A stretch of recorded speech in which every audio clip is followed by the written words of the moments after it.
Welcome back to another episode of MotoGP Max podcast with Jake. How are you doing this week, Jake? Oh, doing wonderful. Just buying all kinds of parts for my bikes. Oh, nice one. And this week's one we're going to talk about and pick our winners and stick to them. And when I mentioned that losers will be slagged, I was only mentioning when Jake loses. No one else will be slagged for their incorrect choice. But so look, today we're going to talk a little bit about the upcoming race in Australia. Jack Miller actually got married today, Jake. I don't know, did you see it? Yeah. Pictures looked good. She's a hottie. He's a hottie. She's way out of his league, I can tell you that. Yeah, he must be hung like a horse.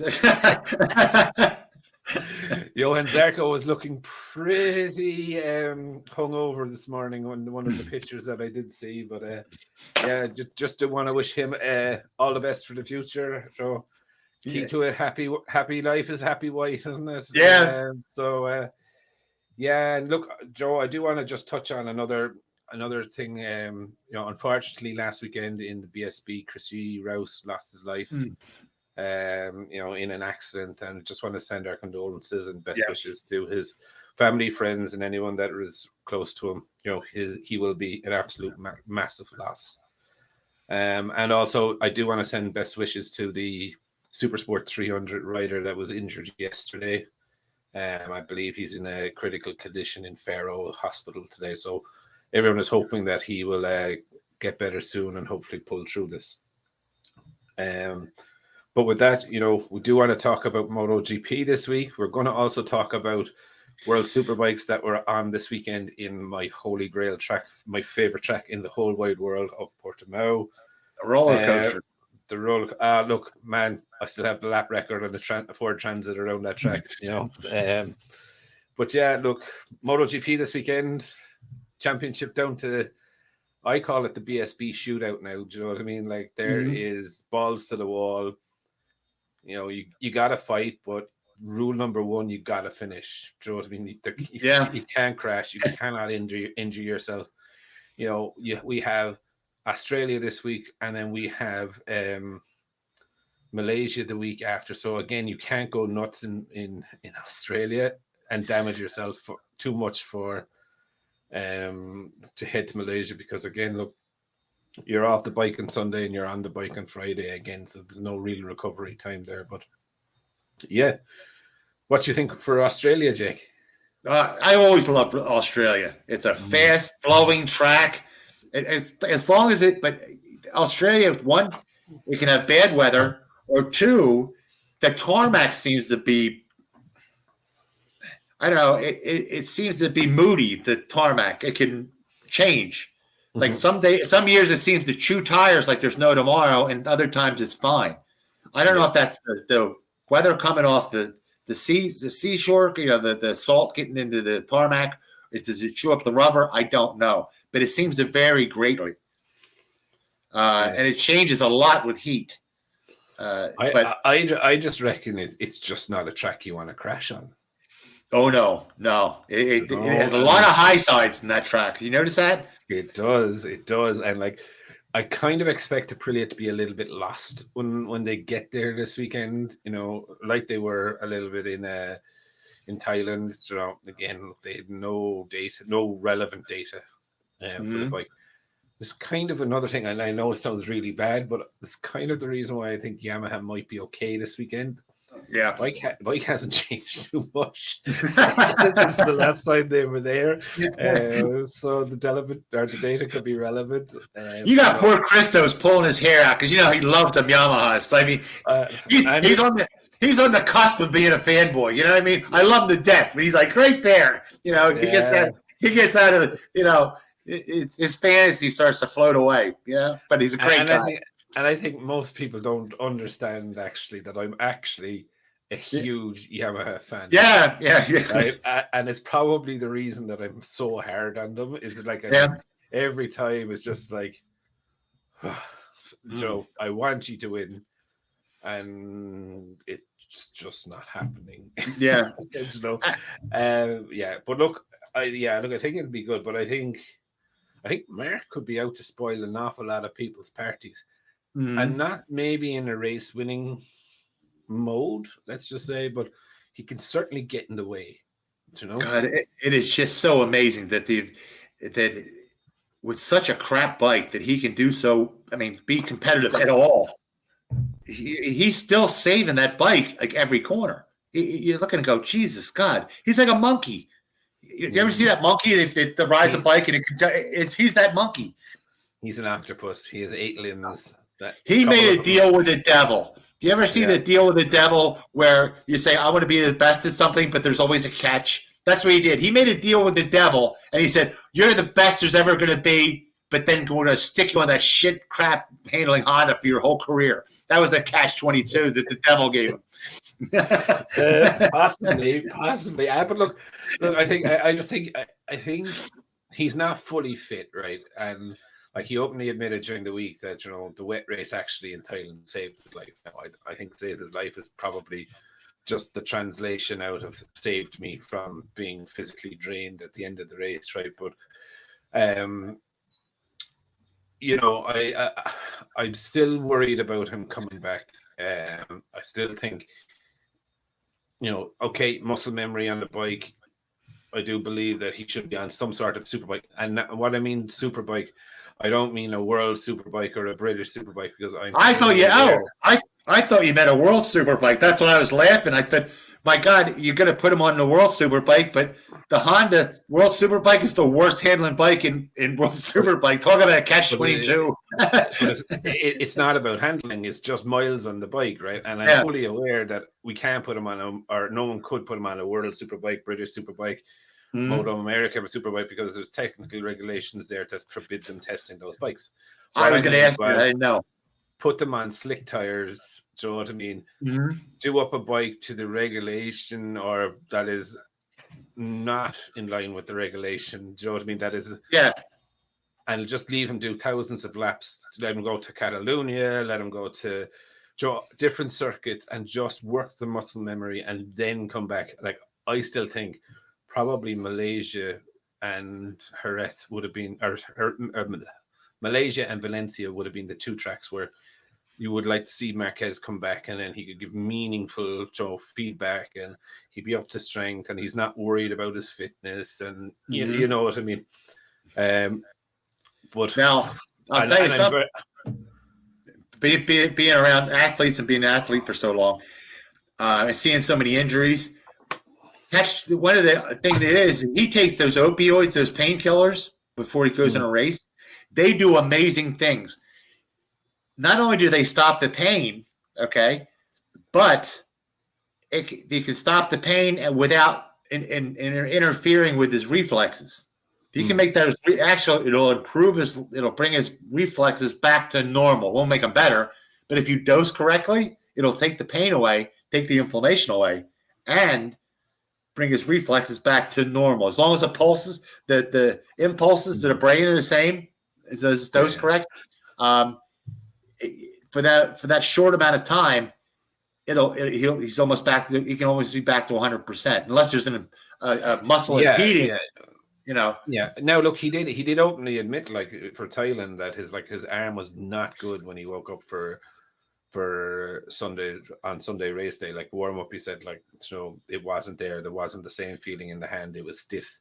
It wasn't painful, but it just wasn't normal. Let's just to what he had, and that's what he was saying then within the race. He didn't actually feel like, if it was a dry race, he was going to be in trouble. Like, he probably would have slipped backwards. But look, this race coming up for Aleix, Fabio, and Pecco, I think first rule is they have to finish. Yeah, that's it. Do you know what I mean? Like, it's going to be, in my view, a ride of maturity. Do you know what I mean? And it's like, if you're in 5th place and that's the best you can do, you hold on to that. Do you know what I mean? You don't try and push for 4th on the last lap and throw it up the road like someone did in Japan. Right? Do you know what I mean? And look, I think it'll be interesting to see the dynamic between Fabio and Yamaha this weekend as well, because normally you see, like, even if in a bad weekend, Fabio will talk eventually. But like he left the track without speaking to Yamaha. He put up a post on Instagram like 24 hours later, apologizing to, but again, never mentioned Yamaha. Yeah. And it was like that. He was like, I'm just going to go radio silent for a couple of days. So there's definitely a worrying concern there, in my view, that is he feeling the pressure? Now, saying that,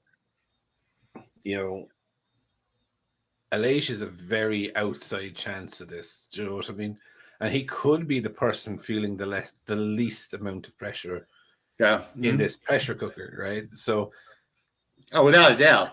Yeah. You can't really discard him too much in the whole thing. Like, if Pecco and Fabio are fighting for first and second, they take each other off, and your man goes and finishes first. He's the leader of the championship.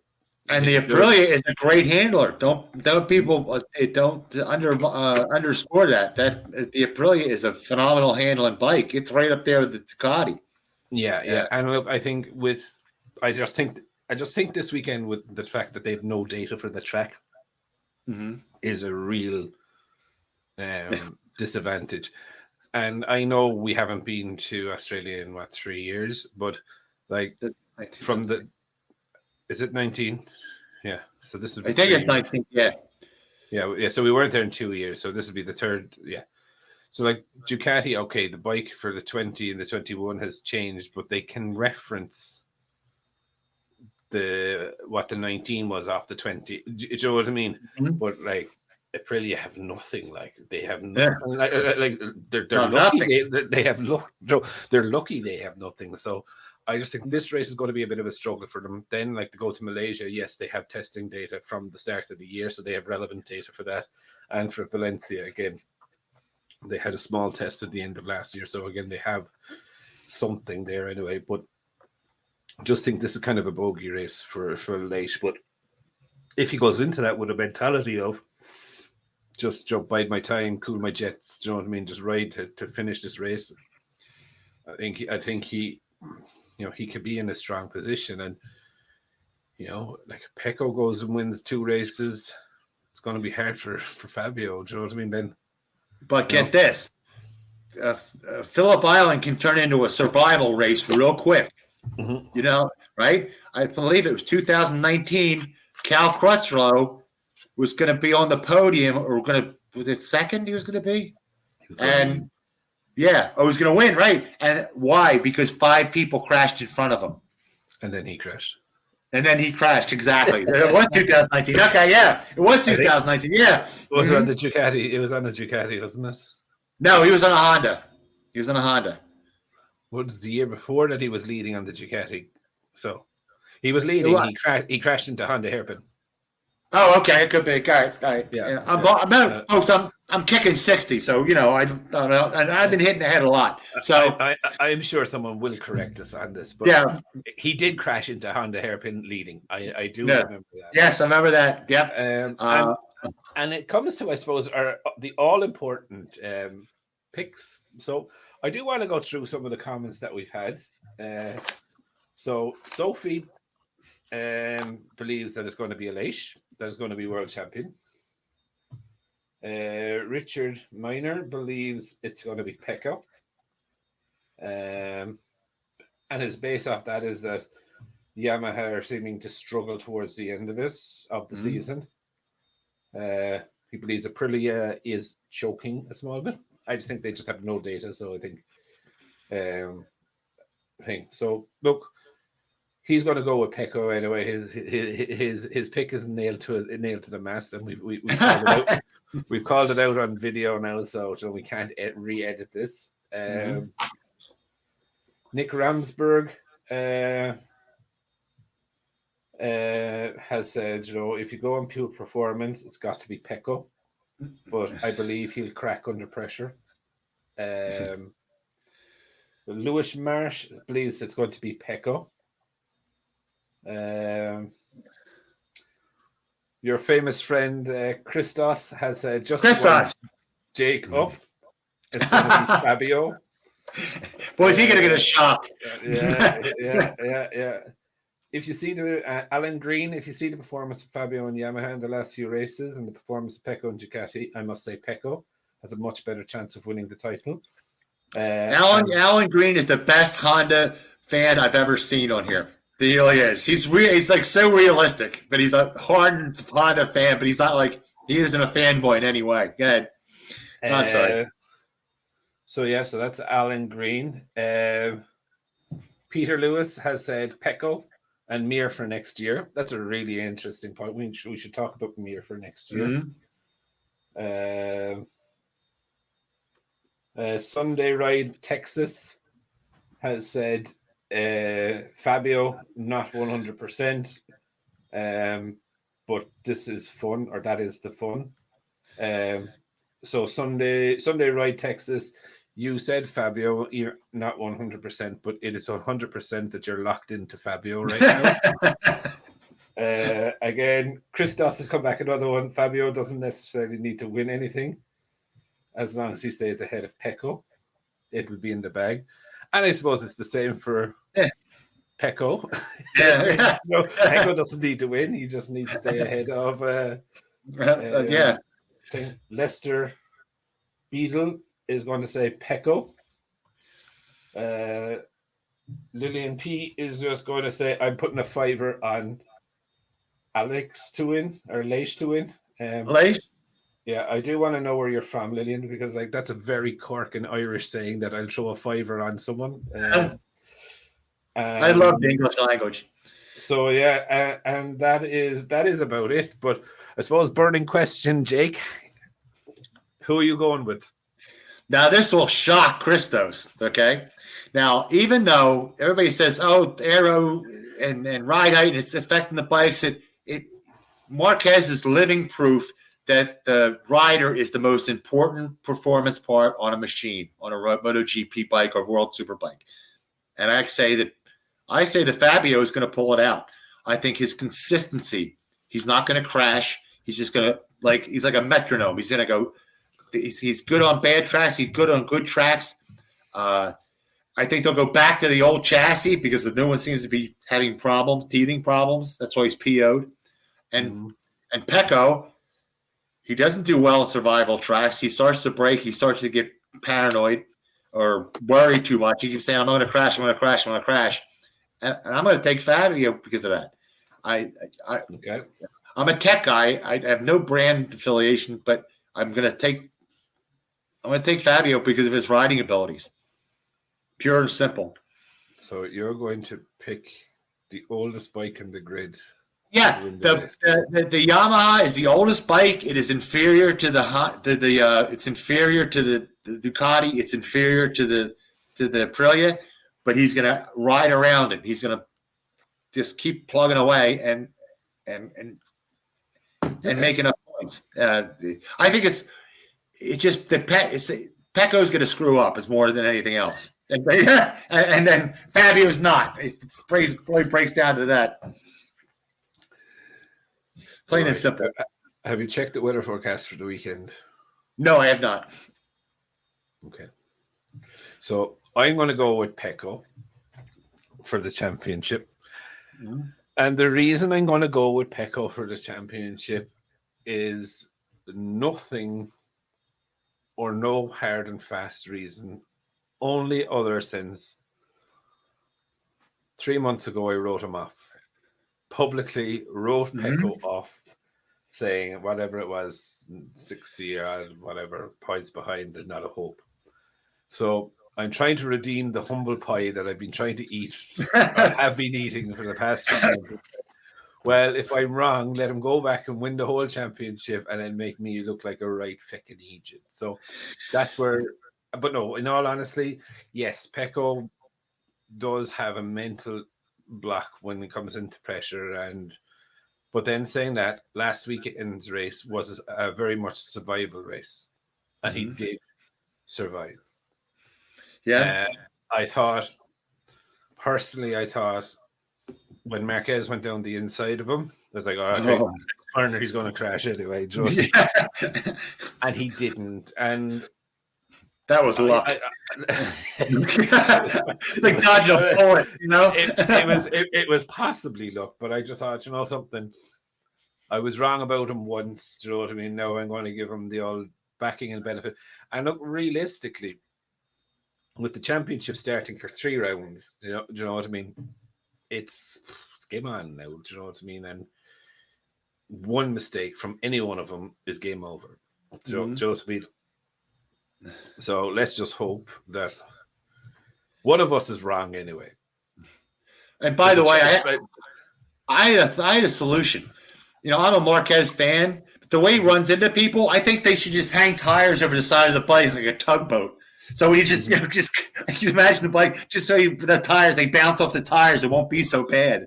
You know? Yeah, or like an anti-Marquez device or something like that. An airbag, a bike airbag. Yeah, but look, I think, look, he is going to have something to say within the championship, whether the fitness is there or not. Like, will he get in the way? The other Ducati bikes getting in the way, I don't know. Look, I still feel that, you know, personally myself, I would never in a million years give up a place. Never. I would fucking die. You know, I would crash on the last lap if I was in last place rather than cross that fucking line last. Yeah, because I would go home convincing myself at least I was fucking trying and I finished last.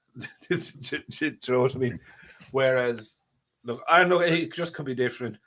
You could see in the pit lane after, like, Zarco's mechanic or chief mechanic said to Tadazzi or whoever, I think was it Tadazzi?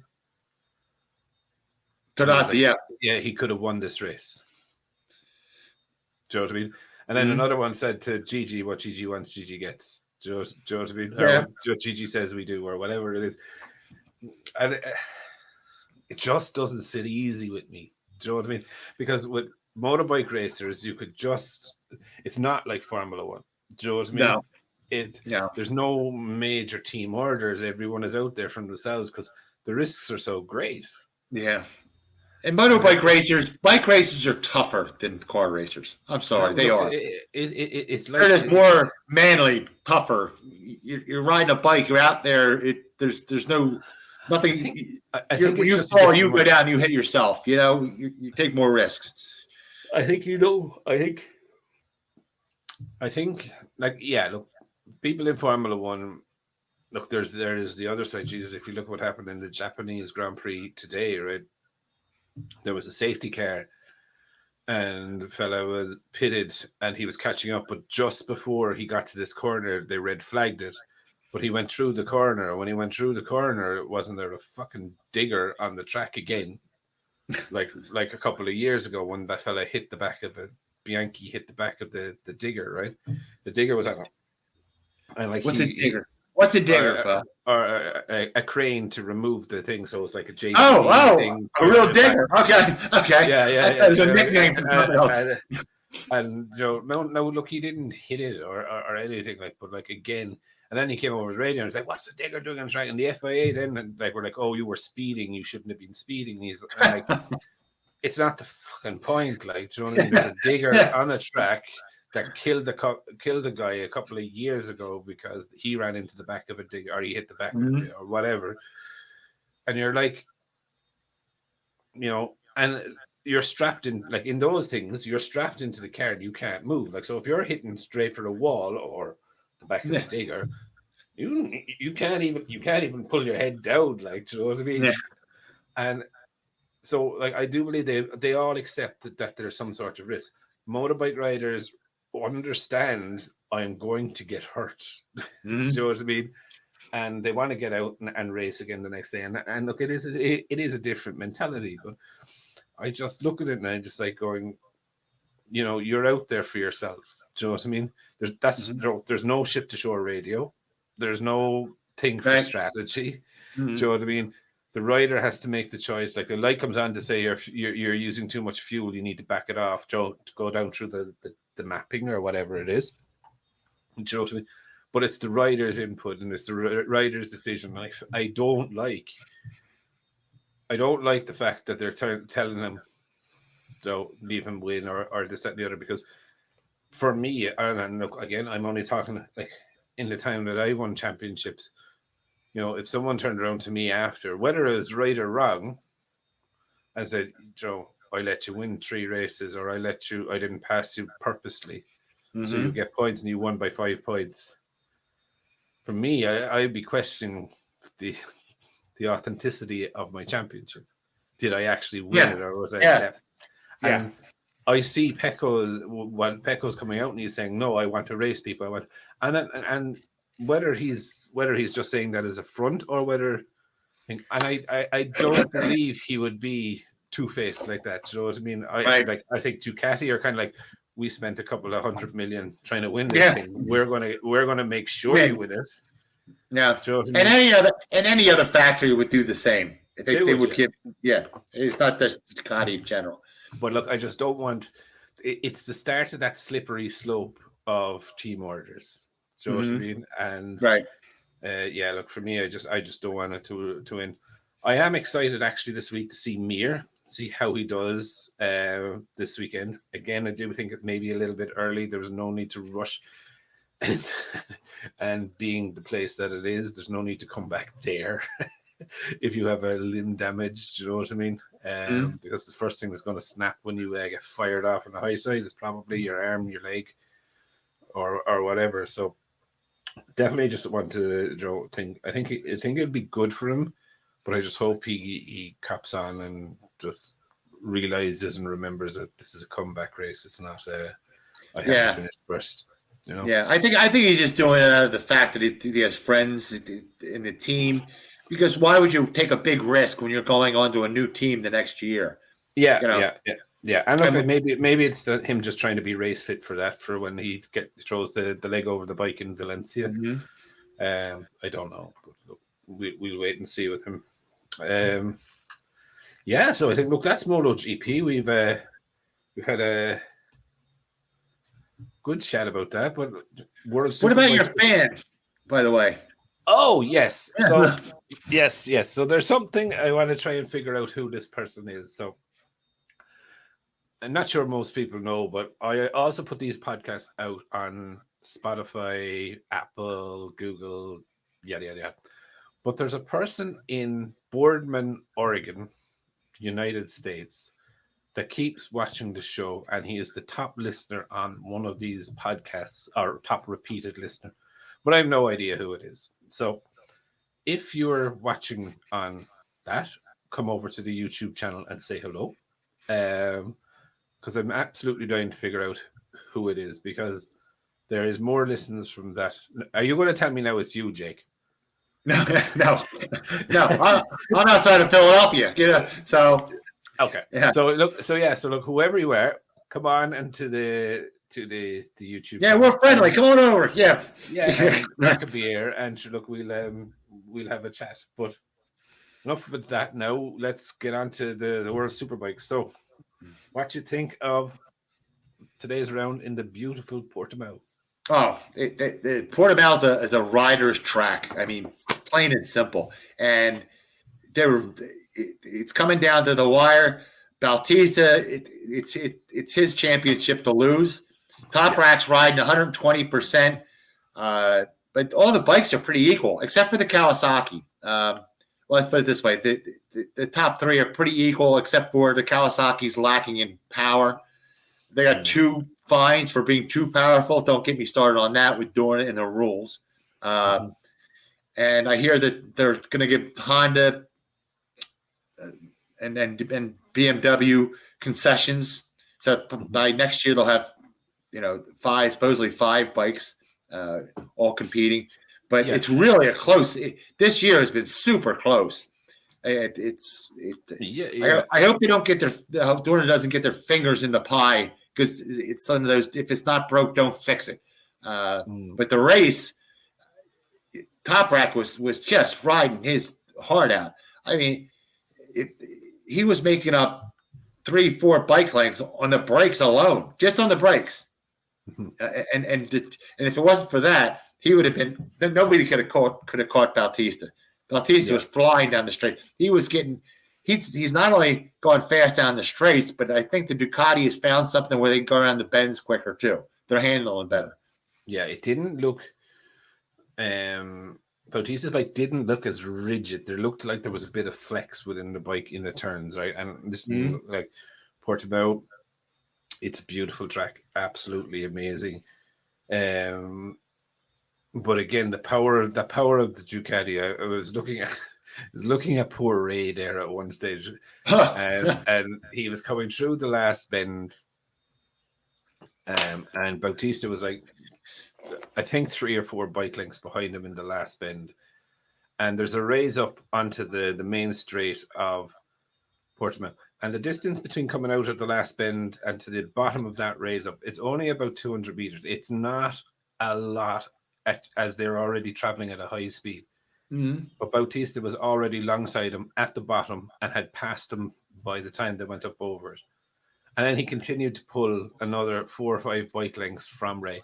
And I was just sitting there and I was like going, so that's 9 bike lengths in the space of 700 meters that he's pulled, right? And then when I was looking at him racing with Toprak, again, it's the exact same thing. Like Ray and Toprak were racing at one stage, and Bautista just pissed past the two of them. Do you know what I mean? On the outside, I said, lads, do you know what I mean? He could nearly wave at them, but like Toprak really earns his name, Toprak. Like, you know what I mean? Oh my God, yes. How he was pulling those maneuvers, and like when Bautista would fly past him 4 or 5 bike lengths, and like he was making all that up, and like on the brakes in Portimao, as you go down, right, everything is compressed, right, so you're already at the bump stop, like, so that's fucking hairy, at like dialed right up, like, I mean, on the absolute limit. And I was amazed. I actually was amazed with it. But there was an interview with Scott Smart about the concessions for Honda and for BMW, and like he was, I don't know, is this brilliance from Honda to say, well, we've designed our bikes to basically run on Bridgestone tires, right? And if this is going to be a standard stock racing, we don't design our bikes around Pirelli. We design them around Bridgestone, or it could be Michelin or whatever. But the whole point was like, we don't design our bikes around this tire philosophy or this tire manufacturer's philosophy. Therefore, it's outside our settings range. Right. So what's happened there is that they're going to be allow them to update the geometry of the frame so that it can work within that window. Now, BMW also have said, Joe, that their standard road frame is too stiff, so they need to build in flex into it. And I commend them in a way for trying to find solutions to get all 5 manufacturers there. But you know, I just find it very hard when you're taking things off other manufacturers and then allowing other Joe to be in. And that's what pisses me off. It's like, not. Okay, sorry. For me, it's just like, Joe, build your bikes how you want them. You want it to rev to 22,000 RPM. That's fine. You have 4 engines a year. Build them that they can rev to 22,000, but you'll be replacing your engines after the first 3 events. Right. And every time you take a new engine, you start, Joe, and it's just very, very simple. For me, it's very simple in that obviously it would stick to regulations, but again, it's just for me that you can't go too far off what the production bike is, because superbike racing for me is ideology of it is that if I wanted it tomorrow morning and I was looking at that bike racing on Sunday, I go to the showroom and buy it on Monday. Yeah. You know what I mean? Where that philosophy is kind of gone from MotoGP because it's pure prototype. Pure prototype, right? Where this one is like is the poor man's racing, if you like to call it. You know what I mean? It's not a fish nor fowl. The homologation special, which Yamaha has and Kawasaki has. Ducati have they all have them, and I just think it's Ducati doesn't. Ducati has its own. The V4R is its own regular issue. You can buy. Make them by the thousands. Yeah, you can buy it at any. Yeah, the R is it's just its own model. No. There's a special R. No. No. There's a special R, but it's just fancy paintwork. That I know what you're talking about. But it's just fancy paintwork. There's no. I thought there was the homologation or no. They don't have. No, they don't. But look, I just think it should not. There shouldn't be them. Shouldn't be one period, right? Yes. So you go make your bike. You know, if you want your super bike in that class to rev to 22,000, your road needs to rev to 22,000. Right. No, I don't believe in any Dorna should interfere with any bike's performance. Do whatever you can. Yeah, because performance finds its own level. If I have something, and then, like, say, Yamaha has something, right? Kawasaki will soon find whatever Yamaha has, and they'll level out. They'll hire one of their engineers. Yeah, Aprilia, Dorna pushed Aprilia out. Aprilia kept winning, and they kept giving them fines for winning. And then finally they said, "Oh, well, you're not allowed to have forged internals," which is ridiculous, right? How can you have a race bike without forged internal parts? And finally, Aprilia goes, "We're leaving." And what did they do? After they left, they put it back. You can have forged internals. It was so blatant. That's what everybody. Dorna should treat everybody the same. It shouldn't be who pays us the most. You know. You know what the FIA stands for in Formula One, don't you? No. Ferrari International Assistance. Yes. Look, unfortunately, every series has the preferred riders. I think it's who pays them the most. Yeah. Or who has the most dirt on them. Do you know what I mean? That's also the way. And like, there's a famous F1 journalist called Dieter Rakitic or something like that. But he's promised when he has finished his journalism days in Formula One, i.e. when he stops needing to put food on his table, he will write a book about Ferrari and dish every single bit of dirt that he has on them. And sure, he'll be dead so they can't do it to him after. But again, look, it's quite interesting. Like, yeah, look, there's a lot of commotions over these rev limits and this, that, and the other, and I get and understand what they're trying to achieve, but I just think maybe it's not the best way to go about it. It's never worked. Controlling performance and banning things, trying to ban tech, never works. I don't know what to talk about, just motorcycles, cars, boats, whatever. All it does is raise engineering costs. Yeah, to have an engineer, go around it, and. Yeah, but look, I think for me, I think I love World Superbikes, except I just can't fucking watch James Toseland. I would like shit hands and clap. Do you know what I mean? So I watch it on with no sound. No.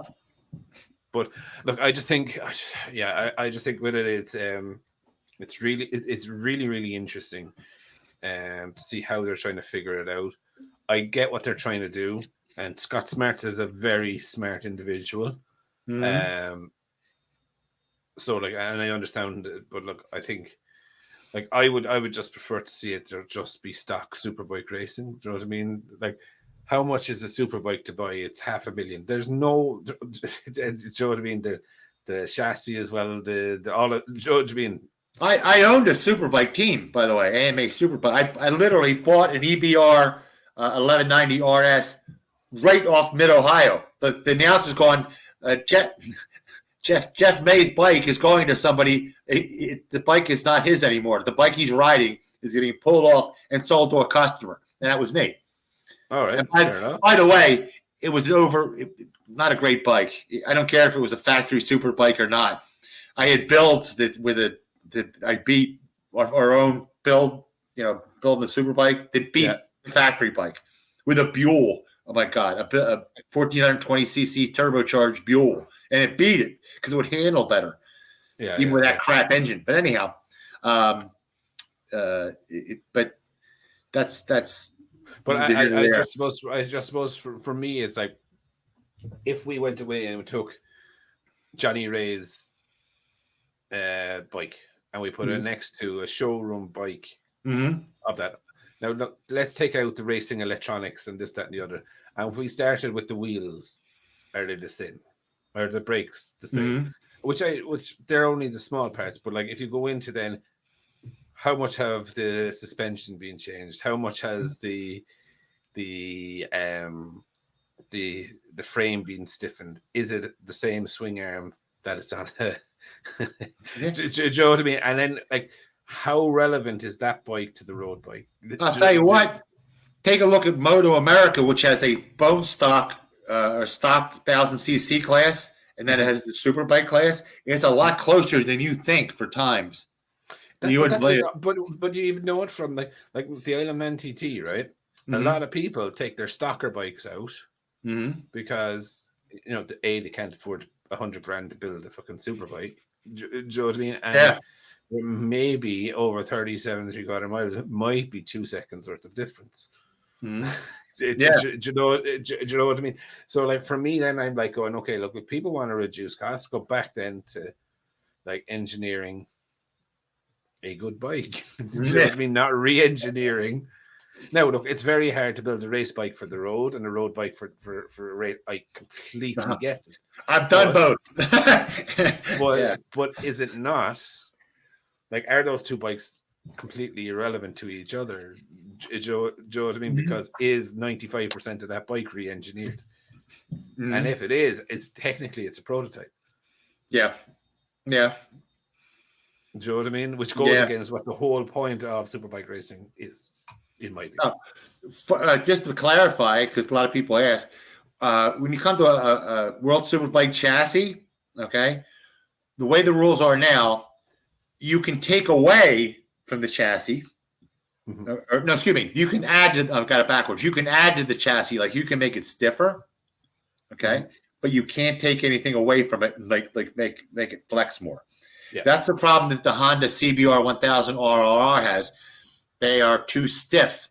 When the stock bike came out, it is too stiff, and that's also homogenization special. But it came out and it was too stiff. So if you're not allowed to take away from it, okay, then BMW have that issue as well. That's the first I heard about it with BMW. By the way, that came because they just came out with it. They just came out with the M1000 RR. I'm surprised.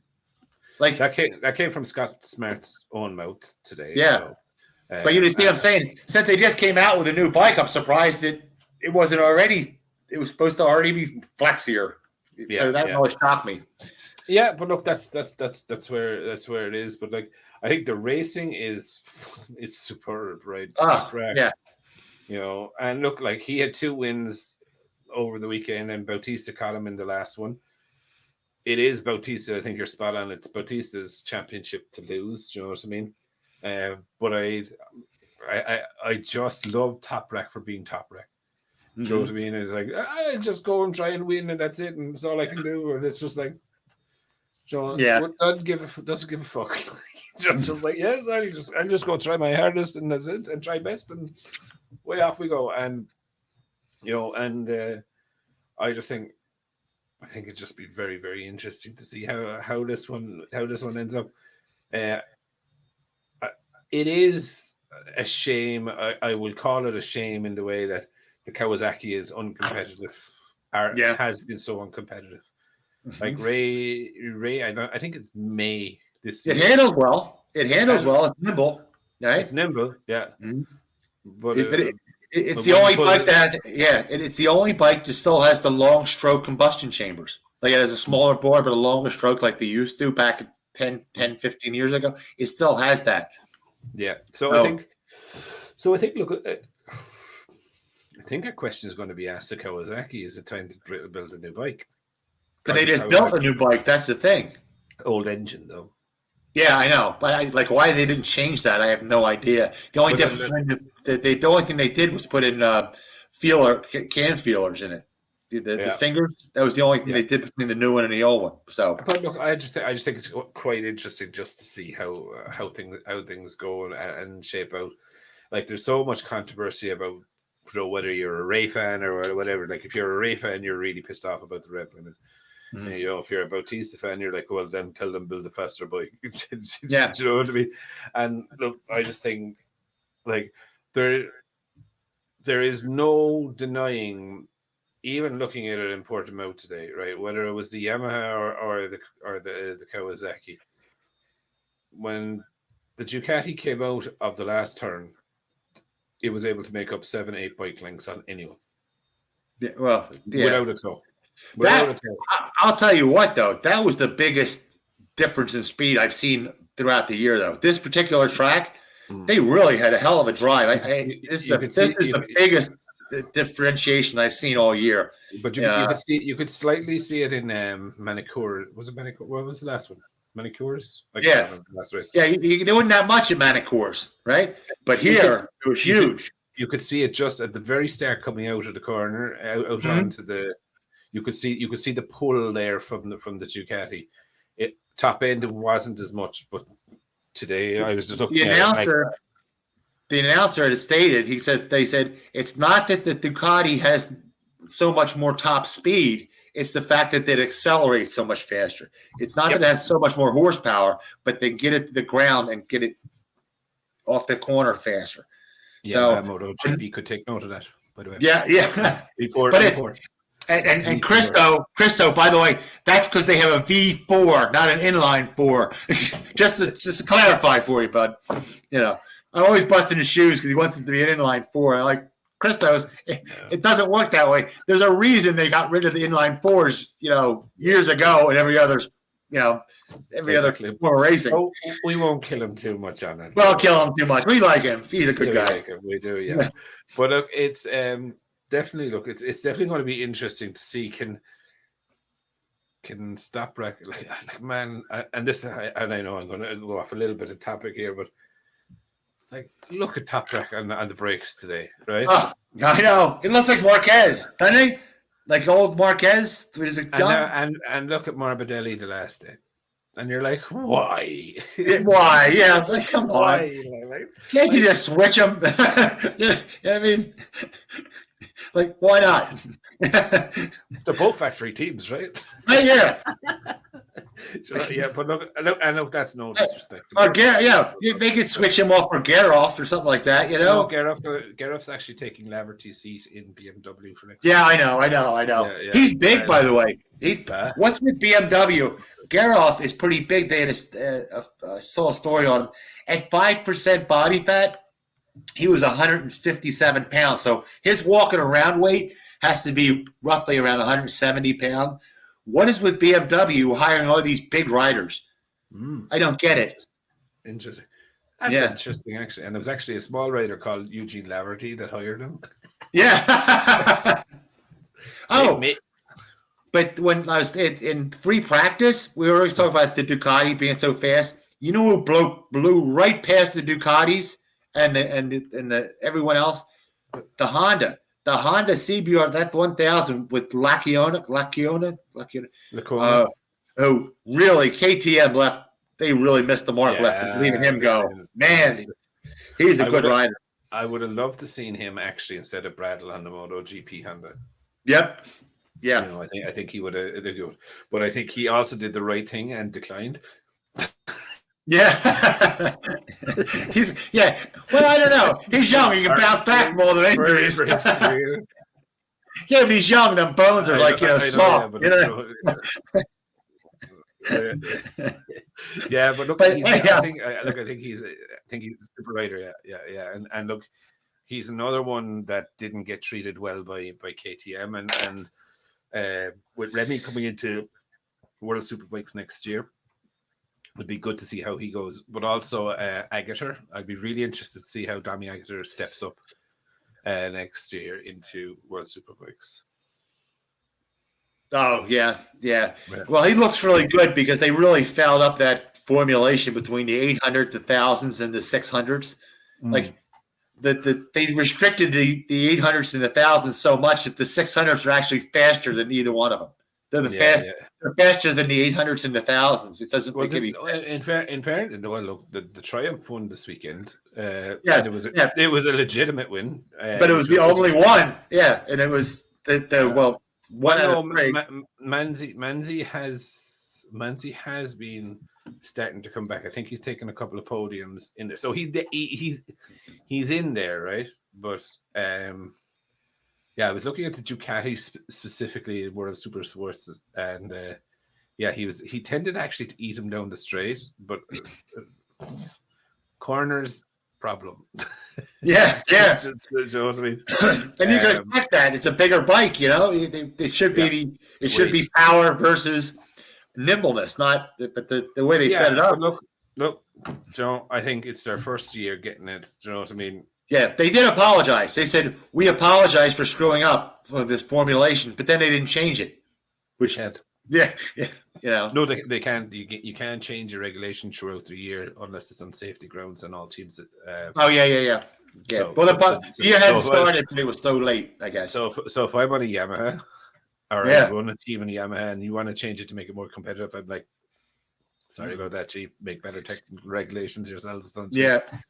So personally, that would be me anyway, as a crew chief. But yeah, look, I think World Super Sports and World Superbikes is a pretty good place right now, you know. Mm-hmm. But I personally, I would like to be. I won't say I'd like it to be more equal, but I would say it can be more equal. Yeah, I would like it to be, I suppose. Don't say it. I won't say restricted because I don't want things. Don't say that. Yeah, I'm going to come down like bricks if you say to get power. Look, I don't want to see anyone reduced in power at all. I don't believe weight things or engine rev things. If your bike can rev to 16,000 and you can survive on 4 engines a year, go, kid. Off you go, right? Exactly. Do you know what I mean? And this is, and it works, right? It definitely works. That's like you have 4 engines. Mm-hmm. You have 10 races to do. Right. Each weekend is just say, for instance, for Pig Iron, 100 race kilometers. Right. You have to manage your 4 engines to keep them at peak performance over those. And if you don't. Yeah, if they wouldn't have screwed around with it, you'd have Aprilia in the World Superbike also. You'd have another good manufacturer in there. Oh, yeah, but look, Sean, I know people will turn around and say,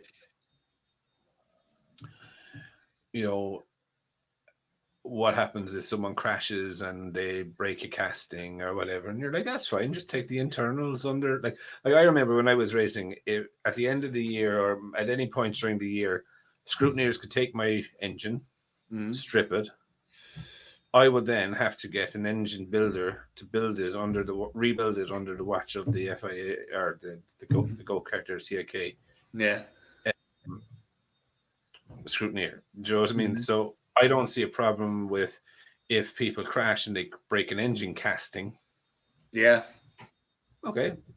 We'll seal that engine. Let us know a location. We'll have a steward there. You can take the external or the internals out. Yep. Put it into a new casting. So you can take the same sleeves or whatever from the cylinders. So do you know what I mean? To reduce it. Yeah. For me, that's what it is about, right? And then, because the question, there's 2 questions I have with superbike racing. One is how relevant is it to a current road bike or whatever in the way of that? And 2, how many road users get their engines rebuilt? Yeah. Like 90%, if they blew an engine, it's a new bike. Well, they tried the homologation specials back in the 90s and it failed. Why try it again? That's what they're doing. I mean, if it fails, why do it? It's the same thing. Yeah. I don't know. Look, like I get why they're doing it to try and maximize their track performance, but it just shouldn't be. In my view, MotoGP is the prototype class. You want to build a prototype bike, that's where you go. Yeah, Superbike is off the shelf. By the way, Kawasaki, I'm curious what's going to happen if Honda says, "Oh, we designed it around Bridgestone tires, not Pirellis." So did Kawasaki, but they shut Kawasaki down every year to lift those. Yeah, listen, look. Hold on a second. That's Honda gets away with murder. That's why they don't get any penalties. And how many penalties have Honda got in MotoGP? I have no idea. Zero. Everybody's gotten except zero, except for Honda. Look, it'll be very interesting to see what goes down though in the next couple of weeks. MotoGP is hotting up. I think. It's going to be phenomenal. It's phenomenal. Yeah, I definitely do think though. It's only Top Rack really now in things. So like Top Rack has one bad race, it's game over. Do you know what I mean? Oh yeah. And also then we have British Superbikes is up. What do you think of Top Rack going to MotoGP though? Oh, I would absolutely love it. Even if you finish 15th or 16th, there's no difference between himself and Morbidelli. Yeah, there's only you only go up. Go better. Only go better. That's the only problem he's going to have. The only problem he's going to have is, and everybody keeps saying it, they just can't get out of their head because of the change. Since 2009, the bikes are designed, I keep saying it, around the tires. When they design the bike, they're not thinking about the riders at all. And that's been since 2009. They have a blueprint, and that they're designing around the tires. The only thing they change is the settings. Pol Espargaro can have the same bike as Marc Marquez in an afternoon. Okay? It's not that they don't have that much change. When you see the Mark winning and being better than Pole, it's because of Marc Marquez's skill. Okay, so when they say it's designed around a rear tire, and we were talking about earlier, and they're not going to go try to go with a front bias tire technology, they can't because it's embedded into the bike. They can't make it any different. It has to be just. For Marquez, it just has to be the settings. It can't. They're not going to make a whole new bike for it. They can't. But that was the point that I was making that day. It was like they're not going to abandon the whole ethos that they've now done for next. They can't. They can't. Well, they can't. Look, Honda could afford to do it. They could afford to build a whole new bike, but they're not going to. Yeah, but that whole new bike, you can't. It would just be a bigger foul up than it already is because the tires are rear based. Tire bias, right? Oh, I know that. But you see, Marquez is riding the front bias. So, like, look, they could, if Marquez turned around and said, "I want it all in the front," I'm sure at this stage Honda would build it, but they're not going down that route, which is great to see that they're going to try and work the tires to work the bike, which is great. But because Honda would turn around and say, "Mark, I know you want it to be around the front. Okay, you want a front bias chassis." But it's going to be worse than it is now. Mm-hmm. Do you get my point? Because the bikes are just not built to the rider; they're built to the tires. But folks, when you think about it, before 2009, like 2008, 2007, they used to build the bike to the rider from the ground up. When that blueprint came out, they said we want to build it just for whoever was riding. It was when the standard tires came in. That's when that changed. Yes, that's when that changed. And that just changed everything around. Yeah. But look, I still think Top Rack would be awesome. That might really foul him up though, because he rides that front tire hard. You no choice to. So does Fabio. Huh? Fabio and him both ride front tires hard. No, I don't think that. Not Fabio. No, Fabio is not hanging over the front of it, but he has a lot of trust in that front end. Yeah, do you think so? I mean, Fabio is like a Lorenzo. He uses that old-fashioned long arcing. He's far more aggressive though when he's doing those long arcing corners. Do you know what I mean? Oh yes, Far more so like he's riding that edge. If he wasn't, he wouldn't. He'd be 15th like everybody else. That's what I mean. Like so, like he is on that front edge of that tire far more than anyone else. Do you know what I mean? And when you look at how Toprak rides that Yamaha R1, like I was watching him there going through Jonesy's corner there today, like and. Do you know what I mean? Like I know that corner very well. Like I crashed a scooter actually in that corner. I believe in that. But you know, like that is some place for the front and the rear to be moving at the same time. You're like going, like majority of them are spinning the rear up to turn it right. But like he was pushing the front and I was like, oh, like I was like, you know, I could hear the sound of the ambulance already. Like, you know what I mean? That's what I was thinking about. But I think, I think he would struggle in the first maybe 5 or 10 races, but like bringing Toprak into MotoGP, in my view, is probably a 3 or 4 year project. Do you know what I mean? I would bring him in earlier just because they. No. I mean, like I wouldn't have any world championship expectations for him. Oh no, for 3 or 4 years. Do you know what I mean? And that's what I mean. Like year 3 or year 4, I'd be expecting him to be strong, but year 1, year 2. Yeah, Yamaha. The inline 4 that you're using, using an inline 4, I think that's just a stopgap because, like I said, because there's no testing for the engineers, track testing. It's taking them forever to build this V4. It's sitting. I bet my bottom dollar it's sitting in the wings, being built. Oh yeah, listen. Okay, so Red Bull Racing, I know for a fact, right, are building an engine for Formula 1. I know. But they have already started the engine and power unit, right? Because it's they use hybrids and whatever for 2026. We're in 2022, and they've already started Gen 1 of that engine. Yep. So you can bet your bottom dollar that V4 is bench tested. It's there. It's probably in some back arse track somewhere in an old M1 chassis, running around looking like some piece of shit. And it's the front line of Yamaha high technology, because they don't because that is outside of scope of the engine regulations. The bike, it's not in a bike that's built to those regulations. They can run that engine all they want to. Now they can't run it on the current championship tires, but that's irrelevant right now, right? They're just worried about they're just trying to make the engine right now. The engine, make it reliable, get the horsepower, get some data traces out of it, put some data traces on. Like I remember in F1, and I'm sure this is in MotoGP.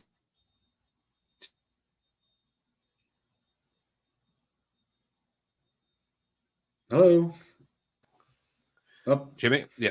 So they were used to putting equipment at the side of the track where they could tell the engine rev, horsepower, and they could actually kind of get a very clear trace of what they were using within the engine. Do you know what I mean? And it was like, and I think that's what they're going to start to do. So they will have an understanding of what is the expected horsepower, or what is the linear horsepower that's supposed to be for that V4. So they will, and with your man coming in, he will have that data in his mind anyway from building the Aprilia one, Joe, getting to change that V from 72 to 90. Yeah. And my God, if Suzuki, I remember Suzuki put power into they really had a big set of balls and put power into inline 4, right? It's a myth that you can't get the power out of it. The problem is an engineer will say, well, you can't do it because it gets flexy because it's long and it wears out or blows up. And Suzuki, if Suzuki's having all kinds of problems trying to make the finish line with enough engines with the 20 races, what are they going to do? What's Yamaha going to do with literally 40 races now? You can put those other sprint races in there. They either got to back the horsepower off, okay, or I don't know. I mean, how are they going to make that thing last twice as long when the Suzuki can't make them last now? They're not that much different. It's, exactly. Now, look, I still think there's going to have to be something in the regulations there, covering them, because like it's a bit unrealistic. Yeah. To double the races and say, oh yeah, by the way, you're sticking the same engine amounts. Like, totally. Like the engines are designed, and I do believe this, that engines are designed to the current regulations. So like if you have 20 races in a year, just say for instance, and you have 5 engines, do you know what I mean? Right. Your engines need to do 5 Grand Prix, maybe probably 6 to be safe. Do you know what I mean? So that way, then the wealth is spread. But if you double it, they were never designed to last that long. So I do think there is going to be something in the regulations to say X, Y, and Z, or whatever. Or you can have Joe, you have a sprint race engine. Do you know what I mean? And you have 3 sprint race engines. Yeah, there has to be something. Yeah, do you know what I mean? I think that's where it'll come in or something. But look, it'll be very interesting. I think we'll wrap it up there for tonight, or today, or tomorrow. But I want to give somebody recognition. Been buying parts, and I know a lot of people. It's getting with the pandemic and all this sort of thing. MyGPRacing.com. Alex is the owner. Nicest guy in the world. Knows he's been doing this for like 30 years. Knows all his parts. He knows the people who sell him the parts. Like he knows the CEOs of all the companies that he deals with. They're all top premium parts. The top premium parts, because there's a lot of things out where you think you're buying a name brand and they're just rebranded. I'm seeing that more and more and more. It's like it's a Chinese part and they put their name, a name brand, quote unquote company, put a stick. Yeah, they put it in their box, and all of a sudden, one thing about Chinese parts, they can't get black down the paint. It turns into a baby shit brown.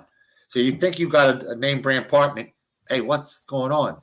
And they come back and they'll say, oh no, they had a bad run, blah blah. It's bullshit. So, and the difference, he has good prices. The difference between a premium part, premium name brand like Moto Corsi or AEW or things, CNC Racing, it's not that much difference. You're paying a little bit more, but you're getting a quality stuff.